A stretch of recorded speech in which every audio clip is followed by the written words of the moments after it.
Ladies and gentlemen, boys and girls, welcome back. My name is notiansans. This, of course, is Learn How to Edit Stuff. We're in a new room. I moved my whole setup into a different room in my apartment. That doesn't matter. But what does matter is today's lesson. We're talking about LUTs and color grading today. LUT, by the way, stands for lookup table, very technical term. By the end of this video, you will understand a little bit more about LUTs and how they work and how they're beneficial for your color grading workflow. You'll know how to make one yourself in Davinci Resolve and then taking that LUT and bringing it into Adobe Premiere so you can use it cross-platform. Getting real amped about color grading today. I'm gonna give you some of my recommendations of LUT packs out there that I've found that are really helpful, that I really enjoy, and also I'm gonna be giving away a cinematic LUT pack to 5 of you lucky viewers. Details on the giveaway a little bit later in the video, but if you want to spoil it, all the details are in the video description below. If you click on that video description, there's so much stuff down there for you. Okay, giveaway details a little bit later in the video. I want you guys to sit back, relax. We're gonna talk about color grading and LUTs and a whole bunch of fun stuff today. You're gonna learn something, I guarantee it.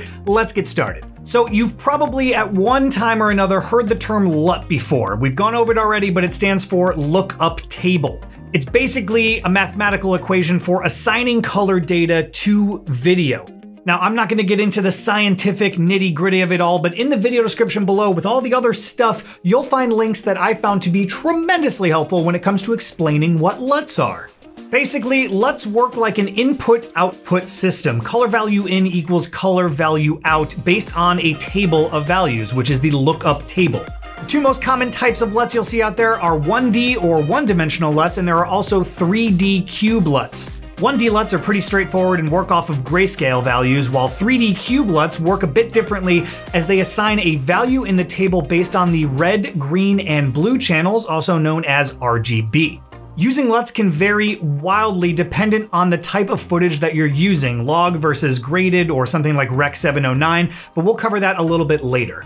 Now, I don't want you to click off of this video, but I do urge you to check the links in the video description below for a full, the article is so long about LUTs. You want to read about LUTs for hours, check the links in the video description below. But because you're here to learn, thank you for that, we're gonna open up Davinci Resolve and I'm gonna show you guys how to build your own LUT, save it, and then import it into Premiere, and also use it in Davinci and any other editing application. Okay, let's open up Davinci Resolve. All right, here in Davinci, I have a couple nature clips from a shoot I did a little while back.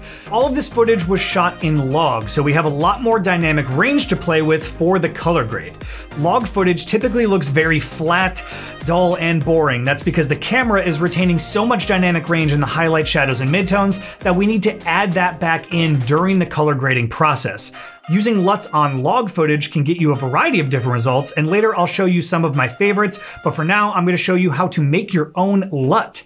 First, I'm going to start by giving this footage some much needed contrast and saturation, and just with those 2 adjustments alone, it's already looking a lot better.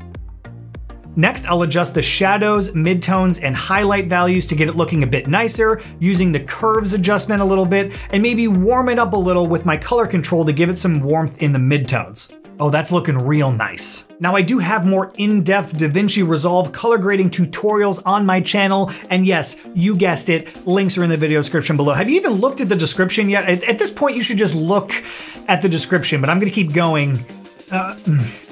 Okay, now that we have this footage looking good, let's export it to a LUT. I want you guys to right-click on the clip in this little middle thumbnail area and choose Generate 3D LUT 65-point cube. There are a few other options here that will give you different results, and you can experiment with them if you want on your own time, but a 65-point cube LUT will give you 65 points on each axis, R, G, and B, resulting in less noise and better quality when stretching your colors on other footage.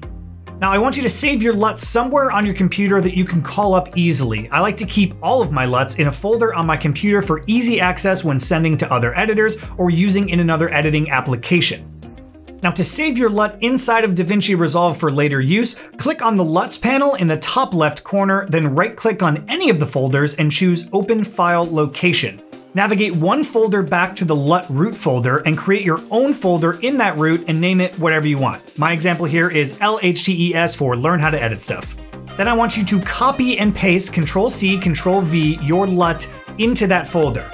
Then head back over to Resolve, right-click on LUTs and choose Refresh. Now your LUT is usable inside of Davinci Resolve. Just right-click, apply LUT, and you are good to go. It is worth noting though that using LUTs is destructive most of the time, meaning once you apply the LUT, it's hard to go back or make small changes without starting over completely from scratch. It is a little bit easier in Adobe Premiere because you can just turn the LUT off, so what a nice transition into getting it into Adobe Premiere. Let's open up Adobe Premiere and I'm gonna show you guys how to use these LUTs. I do a lot with my hands, we already know this. All right, in Premiere, I have the ungraded cattail clip. I'm going to click on the color tab up at the top and choose Input LUT, Browse. Now navigate to the folder where you saved your LUTs before and click on it to apply. Now we've applied our own custom LUT that we made in Davinci Resolve onto a clip in Adobe Premiere. To save all of your presets in Premiere for easy call up and use later, navigate to your program files, Adobe Premiere, Lumetri Color, LUTs, and then copy and paste Ctrl-C, Ctrl-V your LUT into either the Creative folder, which will show up in the Creative tab inside of Lumetri Color, or the Technical folder, which will show up in the Basic Corrections tab. Now you'll be able to recall your LUTs natively in Premiere all the time.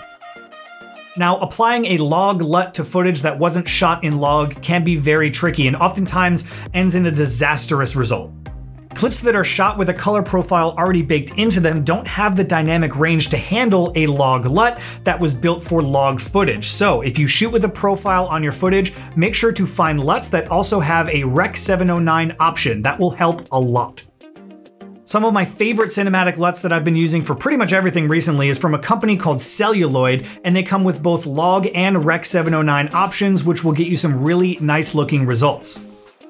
And speaking of Celluloid Cinematic LUTs, that's a mouthful. Celluloid Cinematic LUTs, it's time to do the giveaway. Oh, that's right, 5 of you lucky viewers are going to win the Celluloid Cinematic LUT pack, and it is very easy to enter. Here's what you do. You're gonna open up Instagram, you're gonna follow me at notiansans, and you're also gonna follow celluloid_LUTs on Instagram. If you are following those 2 accounts, when we pick the winner, you have to be following both accounts, you will win, I will DM you, and I will give you the download information to download the Cinematic LUT pack. Then you're gonna rewatch this video and see how to install it in Davinci and Premiere, and then everything's gonna be great. In addition to the Celluloid Cinematic LUT pack, I have really honestly been enjoying this Hollywood film emulation blockbuster movie effect pack. All of these LUTs look beautiful and they all emulate color treatment from different blockbuster movies like Ad Astra, Baby Driver, Joker, The Way Back, and a whole bunch more. These ones are awesome. Available right now on Envato using my affiliate link in the video description below. I have also been enjoying PixFlow Film Looks pack, which gives you LUTs based on what camera the footage was originally shot with, which is super helpful if you're used to shooting on Sony cameras or Red cameras or whatever the camera is, there is a LUT for you. And they all look really nice. Both of these, drumroll, available right now on Envato. Again, I am partnered with Envato on this channel. They make a lot of really good stuff. I go there, I don't tell you about the stuff I don't like. I only tell you about the stuff I do like, and these LUT packs are worth it. Also, the Celluloid Cinematic LUTs, 100% go check them out. Links are in the video description below. I wish you the best of luck on the giveaway. If you do not win the giveaway, I would highly suggest purchasing them because they are very useful tools. Gosh darn it, that's the end of this video. I really hope that you learned something valuable about LUTs today. If not from me, from the plethora of links in the video description below for you guys to learn and upgrade your color grading game to the next level. I'm proud of you. You haven't done it yet, but I'm proud of you. I do hope that you enjoyed the video. I do hope that you enjoy my new backdrop. This is my guest room, but I made it the office, so there's like a bed. Anyway, you know the drill. Make sure you subscribe to the channel and also check out the last video that you missed. We do them here whenever I feel like during quarantine. I'll learn how to edit stuff. Hey, who knows? Maybe something next week, man, maybe we won't do it. Subscribe, check out the last video, join the Discord, all the links in the video description. You know the drill, and I will see you next time.